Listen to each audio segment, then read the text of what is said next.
मुलगी आम्हाला पसंत आहे, पण आमची एक अट आहे. बोला की काय. मुलाला सरकारी नोकरी आहे. 50 लाख हुंडा देत असाल तरच आमचा होकार आहे. अहो, आम्ही एवढा हुंडा नाही देऊ शकत. तेवढी परिस्थिती नाही हो आमची. मग लग्न मोडलं म्हणून समजा. अहो पण चालते. आम्हाला तुमच्या सगळ्या गोष्टी मान्य आहेत.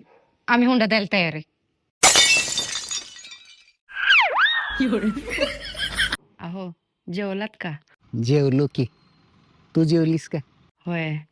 मला तुमची खूप आठवण येऊ लागल्या. मला पण.